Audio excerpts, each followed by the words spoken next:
Assalamualaikum warahmatullahi wabarakatuh. Kami dari kelompok 6 dari video ini akan menjelaskan tentang bakat dan talent. Pengertian bakat.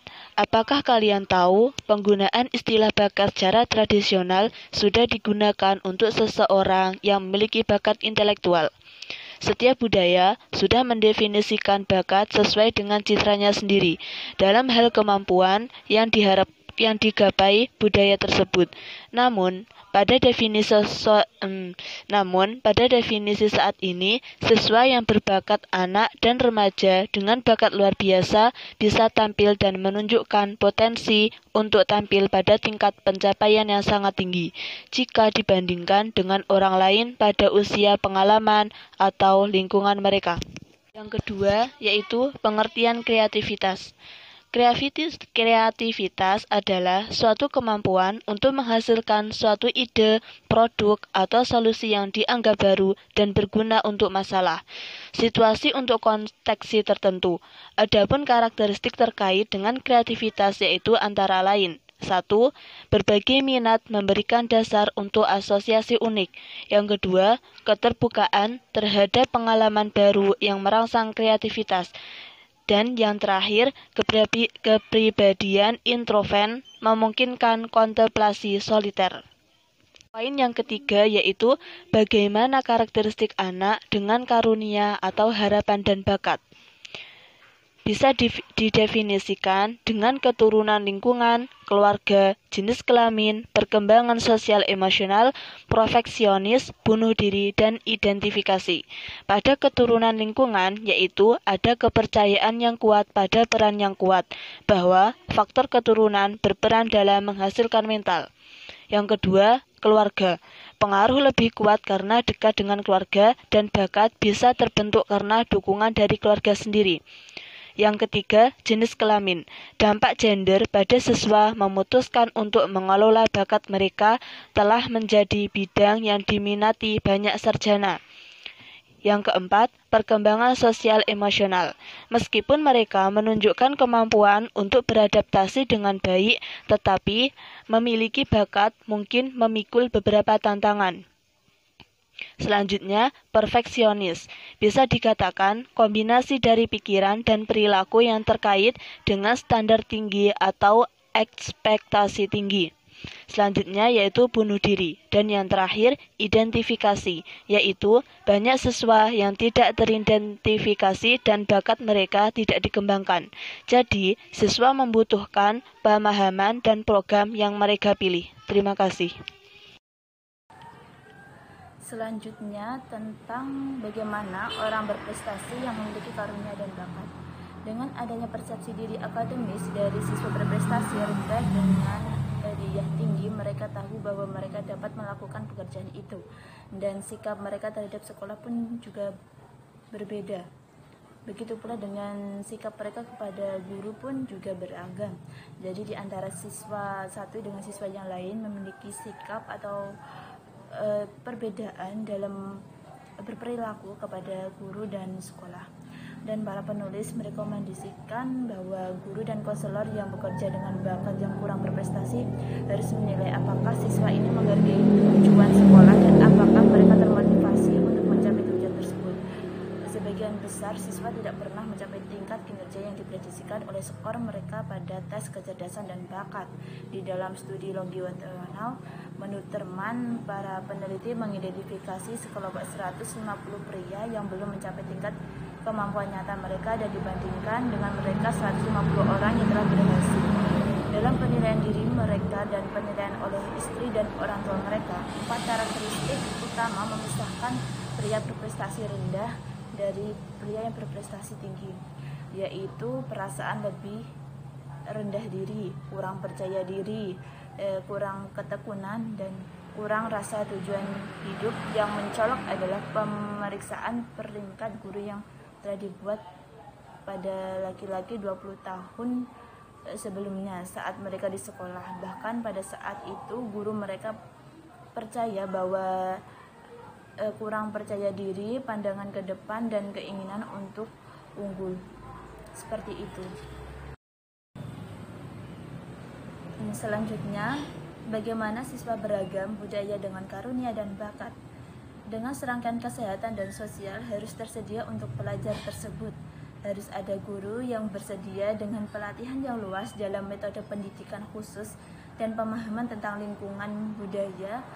Perhatian terhadap setiap proyek penelitian dikutip sebagai kekuatan positif dalam keluarga, seperti lingkungan rumah yang ditandai dengan kehangatan dan stabilitas interaksi antara ibu dan anak, sehingga peluang untuk belajar pun juga akan terus meningkat. Apapun yang dapat dilakukan untuk mendorong dan membantu menciptakan kondisi ekologi atau lingkungan yang menguntungkan ini perlu sekali ditanamkan pada pendidikan anak. Menurut Kitano, secara khusus mendesak akses universal ke program anak usia dini berkualitas tinggi bagi mereka yang menghadapi kemiskinan ekstrim dalam 4 tahun pertama kehidupan. Program semacam ini terdiri atau mencakup kurikulum multikultural, pengembangan keaksaraan awal, dan dukungan untuk pemikiran kreatif, serta layanan kesehatan dan sosial. Dari 4 program itu sangat perlu diterapkan atau dilaksanakan dalam pendidikan anak usia dini. Selanjutnya akan dibahas tentang bagaimana sih anak-anak dengan disabilitas yang memiliki karunia dan bakat. Di sini akan dijelaskan ketidakmampuan siswa untuk melihat, mendengar, dan berjalan tidak berarti bahwa dia secara intelektual tidak berbakat. Ini hanya berarti bahwa anak tersebut memiliki bakat khusus tetapi diabaikan. Siswa yang memiliki karunia dan ketidaksanggupan belajar memiliki strategi mengatasi keadaan yang konstruktif.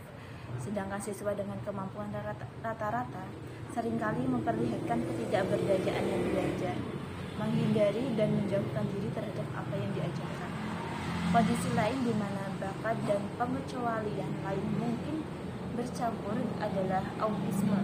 Meskipun mayoritas anak yang dianggap autis memiliki kesanggupan rata-rata atau di bawah rata-rata, sebagian kecil anak atau orang yang kadang-kadang didiagnosis mengidap sindrom Asperger bisa sangat cerdas. Kecerdasan tinggi ini memiliki rasa khusus pada anak seperti itu, yang dapat sangat baik dalam pengetahuan mereka, tetapi sangat buruk dalam hubungan sosial mereka. Teori fungsi pikiran mereka atau kemampuan untuk memahami diri dan pikiran orang lain tetap menjadi masalah serius bagi mereka. Mereka membutuhkan bantuan khusus dalam adaptasi sosial terlepas dari akademik mereka. Maksudnya di sini anak-anak yang menderita disabilitas sangat membutuhkan stimulus dari orang-orang di sekitar tentang pemahaman lingkungan dan orang-orang yang ada di sekitar mereka. Mereka sangat membutuhkan sekali bantuan dalam adaptasi sosial, tetapi mereka tidak menekankan dalam kemampuan intelektual mereka, sehingga di sini kemampuan intelektual itu tidak menjadi suatu masalah, tetapi dalam hal sosialisasilah yang menjadi kekurangan bagi anak-anak tersebut. Nah, selanjutnya di sini ada bagaimana nilai-nilai dan sekolah. Dengan adanya kesetaraan dan keunggulan telah mendorong dalam memastikan bahwa setiap anak, apapun latar belakangnya atau asal-usulnya, dapat memperoleh kesempatan yang adil dan setara untuk layanan pendidikan berkualitas atau kesetaraannya. Selanjutnya di sini ada bagaimana menyesuaikan lingkungan belajar. Nah, di sini guru dapat mengubah lingkungan belajar dengan banyak cara. Sejumlah strategi digunakan untuk mengubah penempatan siswa berbakat untuk memenuhi kebutuhan khusus mereka. Strategi tersebut terdiri dari 2 jenis utama. Nah, yang pertama ada kecepatan fleksibel, yang dimana melalui kurikulum standar, penyesuaian pendidikan memungkinkan siswa untuk bergerak lebih cepat. Nah, yang kedua ada pengelompokan. Strategi ini menyatukan siswa dengan hadiah untuk belajar, sehingga mereka dapat melaju dengan cepat. dan dirangsang oleh orang lain yang memiliki kemampuan yang serupa. Nah, selanjutnya ada bagaimana studi longitudinal siswa yang memiliki karunia dan bakat. Dengan menggunakan nominasi guru dan tes kecerdasan kelompok untuk menyaring siswa dengan mendasarkan seleksi akhir anak-anak pada kinerja mereka pada skala kecerdasan. Karakteristik kelompok siswa dengan IQ tinggi ini rata-rata disukai dalam hampir setiap dimensi perkembangan dan sosio-emosional, dan ini berhasil tidak hanya di sekolah dan karir, tetapi juga di berbagai bidang seperti kesehatan mental, pernikahan, dan karakter.